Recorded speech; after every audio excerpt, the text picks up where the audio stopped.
People have come up to me in the street and like they've been out on a date with us and I don't have no memory of it. Oh. One personality would go out with one guy, another personality would go out with another guy. When the guys found out, it was like, you've been two-timing us. Hi, I'm Kim. Very nice to meet you. Hi.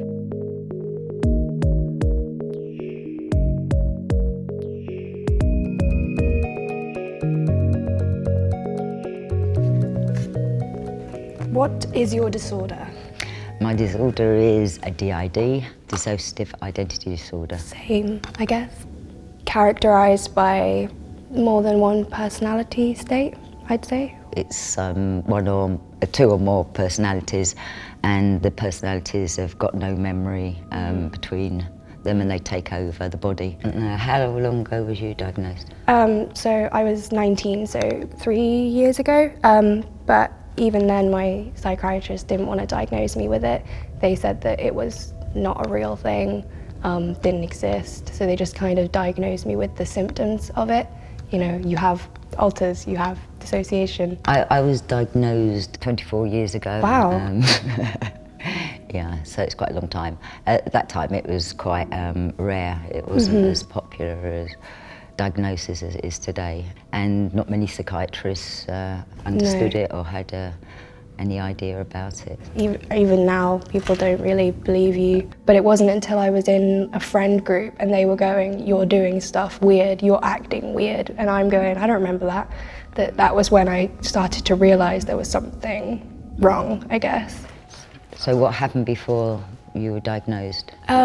With me, it was a lot of losing time, a lot of not remembering where I'd been, what happened, and lots of like, who am I, what's going on, where am I? And I've always had that like lack of memory and not knowing what's happening from like very early age. So for me, it just felt normal.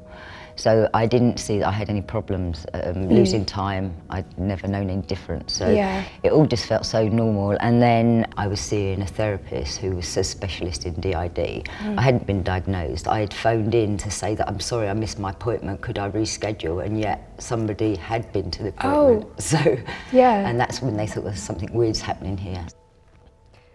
How did you feel when you was diagnosed?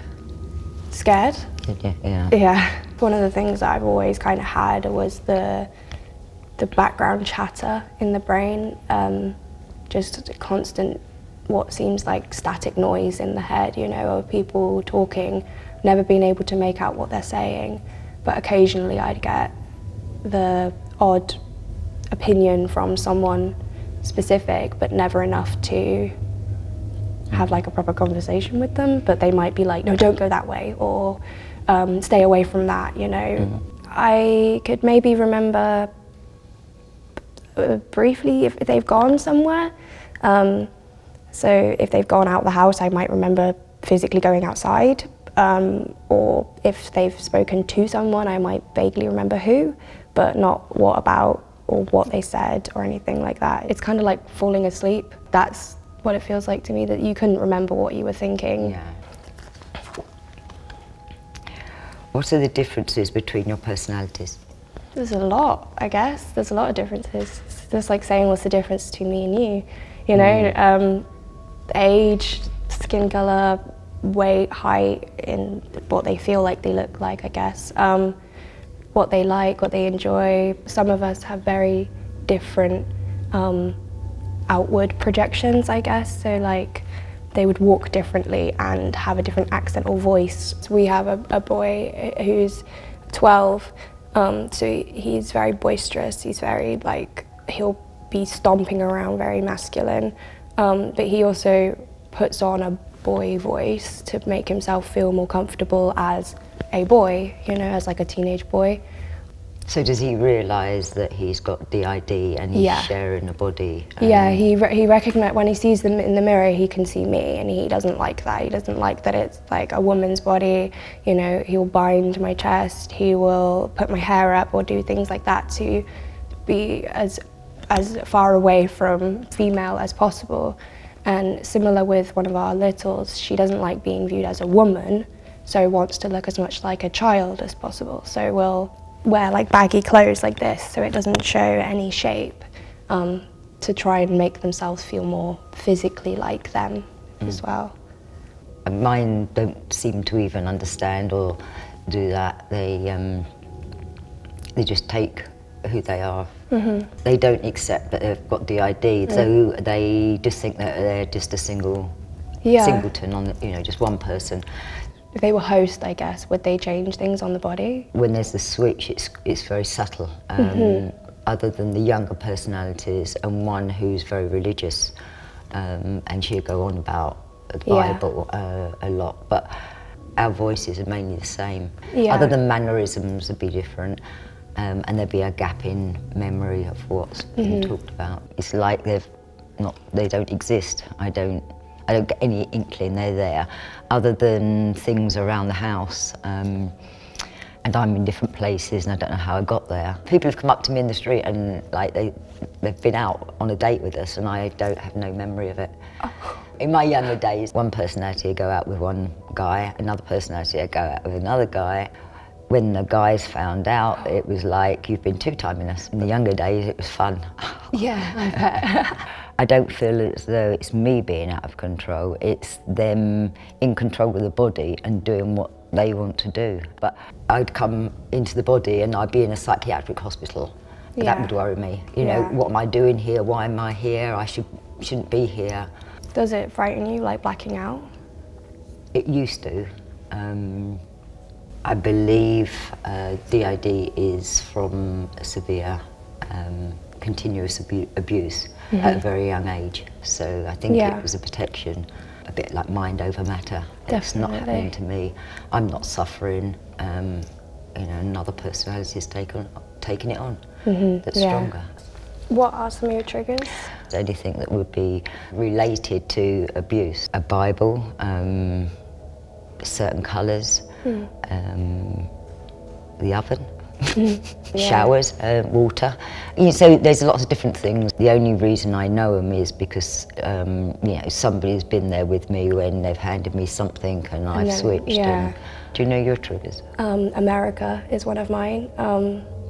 I know, and I can't exactly expect people to not talk about a whole country. How has living with DID affected your family? I definitely see my family less because of it. Someone in my family told me not to get diagnosed with it because I wouldn't be able to get jobs, and told me, that's stupid. Once I kind of got my diagnosis, I became homeless with my partner. That was a struggle. Trying to figure out what my head was doing as well as where we were living was hard. Lots of people don't believe me when I first say it, if I was to come out and say it. I don't really tend to tell people unless I'm quite close with them.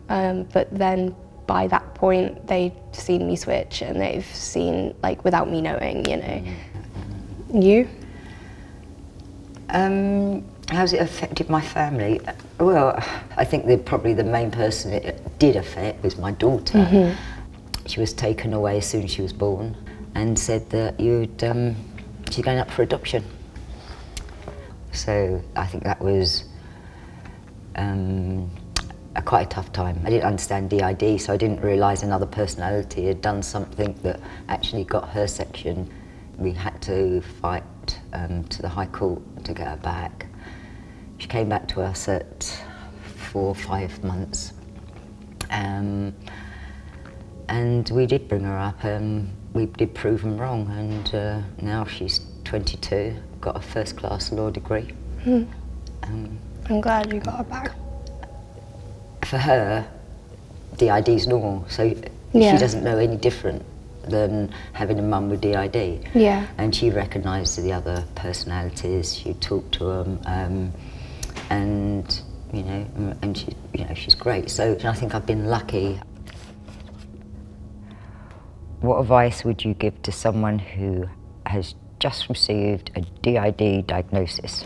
Just learn about your parts, learn about your alters, learn what they want and like, and accept them all, and just not be afraid of it, I guess. One of us can't deal with having all the time, so that's why we switch, you know. Just got to accept it, because you know, it comes from somewhere. I see DID as protecting the body. Yeah. It's a protection. If we didn't have DID, then we'd probably end up in a psychiatric hospital for the rest of our lives. So I think it was a protection. We could have even been dead. You know, the person hasn't got to blame themselves. No. It's not their fault. They're not weird. They're not a freak. There are other people out there. The people just want to do their thing, just want to live normal lives. Nice meeting you. Yeah, nice meeting you too. Take care. I had this guy that kept wanting to come in and see me, and it was a silly amount of money, it was pathetic. Anyway, he's come in, I said, yes, no problem. They've gone into the room, and he's given me the money, I've gone out, put it away, gone back in, and there he is standing with his trousers and his pants down and these rubber gloves on.